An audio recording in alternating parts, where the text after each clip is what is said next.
రం రం రం రక్తవర్ణం కటికటితనుం తీక్ష్ణదంష్ట్రాకరాళం ఘం ఘం ఘం ఘోష ఘోషం గఘ గఘటితం గర్ఘరం ఘోరనాదం కం కం కం కాళపాశం ద్రుక ద్రుక ద్రుకితం జ్వాలితం కామదేహం తం తం తం దివ్యదేహం ప్రణమత సతతం భైరవం క్షేత్రపాలం. ఓం శ్రీ కాళభైరవాయ నమః. శ్రీ కాళభైరవ స్వామి యొక్క దివ్యమైనటువంటి చరిత్ర విన్నా, ఆ భైరవ దర్శనం చేసుకున్న, ఆ భైరవుడి యొక్క దివ్యమైనటువంటి స్తోత్రాలు విన్నా, ఎన్నో జన్మల నుంచి చేసుకున్నటువంటి బ్రహ్మహత్యాది దోషాలన్నీ కూడా తొలగిపోయి భైరవ అనుగ్రహం కలుగుతుంది. అలాగే శీఘ్రంగా మన కామ్యాలన్నీ కూడా సిద్ధిస్తాయి అని చెప్పేసి అనేక పురాణాలు చెప్తున్నాయి. ఓం శ్రీ కాళభైరవాయ నమః. కాళభైరవ తత్వం సాక్షాత్తు పరమేశ్వరుడి యొక్క మరో అంశనే కాళభైరవుడు. మన శివపురాణం కానీ స్కందపురాణం కానీ అష్టాదశ పురాణాంతర్గతంగా ఎన్నో సందర్భాల్లో కాళభైరవుడి యొక్క మహత్యం అనేది మనకు కల్పిస్తుంది. మరి కాళభైరవుడు అంటే, కాలము అంటే సమయానికి ప్రతినిధిగా ఈ భైరవుడిని ఆరాధిస్తారు. మనిషి తన సమయాన్ని ఎలా వినియోగించుకోవాలి అనేది భైరవ ఉపాసన చేసిన వాళ్లకు అవగతమవుతుంది. అలాగే భైరవుడు అంటే, భై అంటే గట్టిగా, రవం అంటే అరిచేవాడు. ఈయన క్షేత్రపాలకుడుగా ఉంటాడు కాబట్టి గట్టిగా అరిచేవాడు భైరవుడు అనేది దాని ప్రతిపదార్థం. మరి ఈ భైరవ తత్వంలో ఎందుకింత శక్తి ఉంది? అసలు శాక్తేయ విధానంలో కానీ పురాణ ఇతిహాసాల్లో కానీ భైరవుడికి ఒక ప్రత్యేకమైన స్థానం ఉంది. ముఖ్యంగా క్షేత్రపాలకుడిగా, అలాగే ఉపాసన దేవతగా చాలా విశేషంగా ఉంది. భైరవోపాసన చాలా విశిష్టమైంది. ఆయన ఈ విషయాలు తెలుసుకునే ముందు స్వామివారి యొక్క దివ్యమైనటువంటి చరిత్రను మనం తెలుసుకుందాం. కాళభైరవ చరిత్ర తెలుసుకునే ముందు ఒక మహాద్భుతమైనటువంటి ఆ యొక్క పురాణ అంతర్గతమైనటువంటి రహస్యాన్ని, కథను తెలుసుకుందాం. పూర్వము బ్రహ్మ, శ్రీ మహావిష్ణువు ఇద్దరు కూడా ఒకసారి వాదించుకోసాగారు. ఈ సృష్టిలో ఎవరు గొప్ప, బ్రహ్మ గొప్పనా, విష్ణువు గొప్పనా, ఈశ్వరుడు గొప్పనా అనే సందేహం కలిగినప్పుడు బ్రహ్మ ఆ శ్రీ మహావిష్ణువుతో వాదిస్తూ, ఈ సృష్టిని రచించేది నేనే గొప్ప అనే ఒక అహంకారం బయలుదేరింది. మనిషికి ఎప్పుడైతే అహంకారం వస్తుందో అప్పుడు తన వివేచం అనేది కోల్పోతాడు. కాబట్టి వివేకం కోల్పోతే మనిషి పాతాళానికి వెళ్తాడు.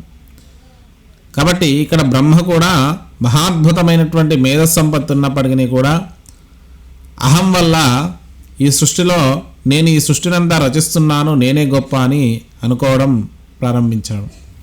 శ్రీ మహావిష్ణువు కూడా నేనే గొప్ప అని ఆయన కూడా అన్నాడు. ఇద్దరి మధ్య వాదోపవాదాలు కలిగి పరమేశ్వరుడి వద్దకు వెళ్ళారు. ఈ ముగ్గురు ఓం శ్రీ కాళభైరవాయ నమః. ఈ కాళభైరవ స్వామి యొక్క దివ్యమైనటువంటి చరిత్ర తెలుసుకునే ముందు ఆయన ఆవిర్భావాన్ని మనం తెలుసుకోవాలి. పూర్వము బ్రహ్మదేవుడు ఈ సృష్టిని చేస్తూ చేస్తూ ఒకసారి అనుకున్నాడట, ఈ సృష్టిని అంతా కూడా నేనే చేస్తున్నాను, నాకంటే గొప్పవాడు లేడు అని ఒక నిర్ణయానికి వచ్చి ఇదే విషయాన్ని శ్రీ మహావిష్ణువుకు చెప్పాడు. సాక్షాత్తు జగన్నాథక సూతధారి అలాగే శ్రీ మహావిష్ణువు కూడా, మరి నువ్వు సృష్టిని మాత్రమే చేస్తున్నావు, ఈ సృష్టిని నడిపిస్తుంది నేను, ఈ సృష్టిలో ప్రతిదీ కూడా నా వల్లనే నడుస్తుంది, అందుకే నేనే గొప్ప అని ఆయన కూడా వాదనకు దిగాడు. ఇలా ఇద్దరు వాదించుకున్న సందర్భంలో ఇద్దరూ కలిసి పరమేశ్వరుడి దగ్గరికి వెళ్ళారు. అప్పుడు పరమేశ్వరుడు అన్నాడు, నువ్వు సృష్టి చేస్తున్నావు, నువ్వు సృష్టిని రక్షిస్తున్నావు, మరి ఇంతకంటే గొప్ప చైతన్యం ఈ బ్రహ్మాండంలో ఒకటి ఉంది, దాన్ని మీరు కనుక్కోండి అని చెప్పేసి ఒక కాంతి స్తంభం రూపంలో ఒక అద్భుతమైనటువంటి స్వరూపాన్ని పొంది మీరు ఒకరు ఆద్యాన్ని ఒకరు అంతాన్ని కనుక్కోండి అని చెప్పి పంపాడు. అప్పుడు శ్రీ మహావిష్ణువు అధోలోకాలకు వెళ్ళాడు, ఊర్ధ్వలోకాలకు బ్రహ్మదేవుడు వెళ్ళాడు. ఎంతకు వెళ్ళినా కూడా ఆద్యంతాలు కనుక్కోలేకపోయారు. అయితే పైకి వెళ్తున్న సందర్భంలో ఆ బ్రహ్మదేవుడికి ఒక కామధేనువు కనిపించింది. ఆ కామధేనువుతో ఈ విధంగా చెప్పాడు, నీవు ఆది నుంచి వచ్చాను అని చెప్పు అని చెప్పేసి కామధేనువుకు చెప్పాడు. అది సరే అని చెప్పేసి దాన్ని ఒప్పించాడు. అలాగే ఒక మొగిలి పువ్వు ఆ అగ్నిస్తంభం పైనుంచి పడడం, అది పట్టుకొని మరి ఆ మొగిలి పువ్వుతో కూడా నువ్వు ఆది నుంచి వచ్చానని చెప్పు అని చెప్పేస్తే ఇద్దరిని తీసుకుని వెళ్ళి బ్రహ్మదేవుడు పరమేశ్వరుడి దగ్గర నేను ఆదిని చూసొచ్చాను అని చెప్పాడు. అది తెలుసుకున్న పరమేశ్వరుడు ఈ సృష్టి రహస్యాన్ని తెలిసిన ఆ సృష్టికి మూల పురుషుడైనటువంటి పరమేశ్వరుడు అబద్ధమాడినటువంటి బ్రహ్మదేవుడిపై కోపంతో తన భృకుటిని ముడివేశాడు. ఆ భృకుటి ముడిలోంచి ఆవిర్భవించిన వాడే కాలభైరవుడు. ఆ కోపంలోంచి ఆవిర్భవించాడు కాబట్టి కాలస్వరూపంగా నల్లగా పుర్రెలమాలతోటి భయంకరమైనటువంటి స్వరూపంతో ఆ యొక్క భైరవుడు ఆవిర్భవించాడు. ఎప్పుడైతే భైరవుడు ఆవిర్భవించాడో బ్రహ్మదేవుడి యందు కోపంతో ఆ బ్రహ్మదేవుడికి 5 తలల్లో ఒక తలను తుంచివేశాడు. ఆ తుంచివేయడంతో ఆ చేతికి ఆ కపాలం పట్టుకుపోయింది.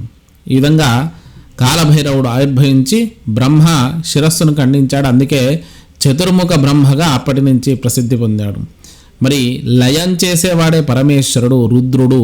మనం సృష్టిలో చరాచర జగత్తంతా కూడా ధర్మాధర్మ విచక్షణ లేకుండా అధర్మాన్ని పొంది అధర్మం యందు ఉన్నప్పుడు ఆ పరమేశ్వరుడు మనల్ని అనుగ్రహించి తన లోపల లీనం చేసుకుంటాడు కాబట్టి ఆయన లయకారకుడయ్యాడు. అలాంటి లయకారక స్వరూపమే కాలభైరవ స్వరూపం. మరి ఈ కాలభైరవ స్వరూపంలో ఒక మహత్తరమైనటువంటి దివ్యమైన శక్తి ఉంది. ఆ కథ కూడా మనం తెలుసుకుందాం. కాలభైరవుడు బ్రహ్మ శిరస్సును ఖండించడంతో ఆ శిరస్సు చేతుకు అతుక్కుని పోయి అది ఎందుకు మోయలేక అది చేతి నుంచి విడిపోకపోవడంతో ఆ కాలభైరవుడు దీనికి పరిష్కారం కోసం బ్రహ్మాండమంతా తిరగసాగాడు.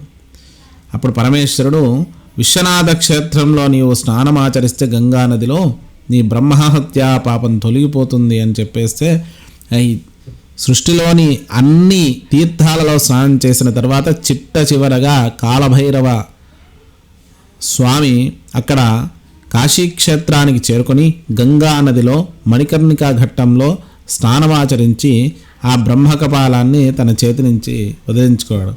ఎప్పుడైతే ఆ గంగా నదిలో బ్రహ్మకపాలం విసర్జనమైంది కాబట్టి ఆ బ్రహ్మకపాలం పోయాక అక్కడే ఆ పరమేశ్వరుడి అనుగ్రహంతో కాలభైరవుడు కాశీక్షేత్రంలో కాలభైరవుడిగా క్షేత్రపాలకుడిగా ఉన్నాడు. ఇది చాలా మహోత్కృష్టమైనటువంటి క్షేత్రము, అవిముక్త క్షేత్రం. మన సృష్టినంతటినీ కూడా నడిపించే క్షేత్రము కాశీక్షేత్రం. ఈ కాశీక్షేత్రంలో ఎవరైతే మరణిస్తారో వారికి సాక్షాత్తు శివైక్యం పొందుతారు. అలాగే కాశీలో అడుగు పెడితేనే ఆ మోక్షం అనేది కలుగుతుంది అనేది మనకు కాశీఖండం కానీ, శివపురాణం కానీ, మత్స్యపురాణం కానీ, అలాగే ఇలా ఎన్నో గ్రంథాలలో అవిముక్త క్షేత్రం గురించి చెప్పారు. అలాంటి కాశీక్షేత్రంలో అడుగుపెట్టిన ప్రతి ఒక్కరూ కూడా కాలభైరవ దర్శనం చేసుకోవాలి. ఈ కాశీక్షేత్రంతో పాటు ఇంకో మహత్తరమైనటువంటి క్షేత్రం కాలభైరవ క్షేత్రం ఉజ్జయిని పట్టణంలో ఉంది. ఇక్కడ స్వామి సమయానికి అధిపతిగా ఉంటాడు. ఇక్కడ కాలభైరవుడు పూర్వము ఉజ్జయిని పట్టణాన్ని పరిపాలించిన విక్రమాదిత్యుడికి బేతాళుడి రూపంలో ఆ నిరంతరము జరిగే కథలను చెప్తూ ఉన్నవాడు ఈ భైరవ స్వరూపమే అని అంటారు. అంటే ఒకే సమయంలో అనేక పర్యాయాలు జరిగిన కథలు చెప్పడం ఇక్కడ ఆ విక్రమాదిత్యుడికి మనకు చూడవచ్చు. అలాంటి మహత్తర క్షేత్రం ఉజ్జయిని పట్టణంలో. ఉజ్జయిని పట్టణాన్ని దర్శించిన వారు తప్పక కాలభైరవ దర్శనం చేసుకోండి. ఉజ్జయిని పట్టణంలో కాలభైరవుడు క్షేత్రాన్ని రక్షించడమే కాక బ్రహ్మాండానికే క్షేత్రపాలకుడుగా ఉంటాడు అని చెప్పేసి మనకు ఇక్కడ స్థల పురాణం చెప్తుంది. అలాంటి మహత్తర క్షేత్రం ఈ ఉజ్జయిని పట్టణంలో ఉంది. ఇది కాలభైరవు యొక్క దివ్య క్షేత్రాలు 2 ఎలా ఆవిర్భవించాడో తెలుసుకున్నాం.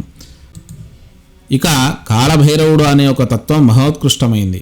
కాలము అంటే సమయానికి భైరవుడు, సమయానికి అధిష్టాన దేవతగా ఉండి గట్టిగా అరుస్తూ ఈ బ్రహ్మాండాన్ని రక్షిస్తూ ఉంటాడు కాబట్టి కాలభైరవుడు అయ్యాడు. అలాంటి కాలభైరవుడి యొక్క దర్శనం చేసుకుంటే భూత ప్రేత పిశాచ బాధలు తొలగిపోతాయి. అలాగే భైరవుడు ఒకడేనా అంటే మన శాక్త విద్యలలో శాక్తేయ సాంప్రదాయంలో అష్టభైరవులు చెప్పబడ్డారు. అసితాంగ భైరవుడు, రురుభైరవుడు, చంద్రభైరవుడు, క్రోధ భైరవుడు, ఉన్మత్త భైరవుడు, భీషణ భైరవుడు, కపాల భైరవుడు, సంహార భైరవుడు. సంహార భైరవుడే కాలభైరవుడుగా కూడా చెప్తారు. అలాగే ఇంకా శాక్తేయంలో శ్రీ విద్యా సాంప్రదాయంలో ఇంకా అనేక రకాల భైరవులను కూడా చెప్పారు. భైరవ తత్వం అనేది మహోత్కృష్టమైంది, ఒక రక్షణ హేతు. ఈ దేశానికి మిలిటరీ ఎంత పనిచేస్తుందో మన శరీరానికి భైరవ రక్షణ అంతగా పనిచేస్తుంది. భైరవ ఉపాసన చేయడం వల్ల ఎటువంటి దుష్ట గ్రహ బాధలున్నా కూడా, మన ఎటువంటి శత్రు బాధలు, అంతఃకరణ శత్రువులు ఉన్నా కూడా తొలగిపోతారు. అంటే మన కోరికల వల్ల కలిగేటువంటి తాపము ఈ భైరవ ఉపాసన వల్ల తొలగిపోతుంది. మరి ఇంకొక అద్భుతమైనటువంటి క్షేత్రము హైదరాబాద్ పట్టణం నుంచి సుమారుగా 120 కిలోమీటర్ల దూరంలో రథాల రామారెడ్డి, కామారెడ్డి పట్టణానికి 10 కిలోమీటర్ల దూరంలో రథాల రామారెడ్డి, ఇస్సన్నపల్లి గ్రామాల ఆనుకొని కాలభైరవ క్షేత్రం ఉన్నది. ఇది కూడా దర్శించండి. మనకు దక్షిణ భారతదేశంలోనే ఒకే ఒక ప్రత్యేకమైనటువంటి భైరవ దేవాలయం. ఇది పురాతనమైంది, వందల సంవత్సరాల చరిత్ర కలిగినది. ఇది కూడా చాలా విశిష్టమైంది. మీరు వీలైతే దర్శించే ప్రయత్నం చేయండి. మరి ఇలాంటి భైరవ రహస్యాన్ని మనం తెలుసుకొని భైరవోపాసన చేయడం వల్ల ఆ యొక్క పరమేశ్వరుడి పరిపూర్ణ అనుగ్రహం అనేది కలుగుతుంది.